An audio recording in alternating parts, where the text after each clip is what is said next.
আজি 24 ফেব্ৰুৱাৰী অসম খিলঞ্জীয়া দিৱস হিচাপে এই লাচিত সেনাসমূহে এই বছৰৰ পৰা প্ৰত্যেক বছৰে পালন কৰি যাব। 2026 24 ফেব্ৰুৱাৰীৰ দিনা জ্ঞান দমন 200 বছৰ সম্পূৰ্ণ হ'ব।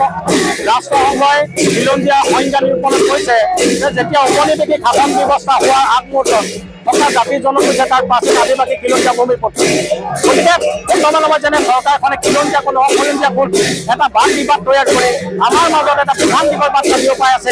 তাৰ পৰিৱৰ্তে আমি এইকাৰণে কৈছোঁ যে ইয়ান দেৱ সন্ধিৰ জৰিয়তে অসমৰ স্বাধীনতাটো লুণ্ঠিত হৈছিল আৰু এই অৱস্থাত প্ৰত্যেকটো জাতি জনগোষ্ঠী এই ভূখণ্ডত থকা প্ৰাচীন খিলঞ্জীয়া আৰু এইকাৰণে 200 বছৰ যেতিয়া সম্পূৰ্ণ 26 চনলৈ আজি বছৰজোৰা অনুষ্ঠানে আমি উদযাপন কৰিবলৈ অগ্ৰহ হৈছোঁ।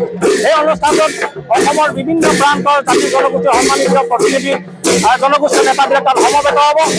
উত্তৰ পূৰ্বাঞ্চলৰ খিলঞ্জীয়া জাতি জনগোষ্ঠীৰ সন্মানীয় প্ৰতি তাত সমবেত হ'ব আৰু ইয়াৰ পৰাই খিলঞ্জীয়া মানুহৰ অঞ্চলত যিবিলাক কৰ্মবেদনা আছে তেওঁলোকৰ যে অসমীয়া যি সন্ত্ৰাস তাক দূৰ কৰিবৰ কাৰণে আমি চেষ্টা কৰিম আৰু 24 ফেব্ৰুৱাৰী দিনটোকে অসমীয়া মানুহৰ স্বতন্ত্ৰ ৰাজনৈতিক সামাজিক অৰ্থনৈতিক আৰু সাংস্কৃতিক ইতিহাস চৰ্চাৰ প্ৰাণ কেন্দ্ৰ হিচাপে ইয়াক আমি কৰি লৈ যোৱা হ'ব।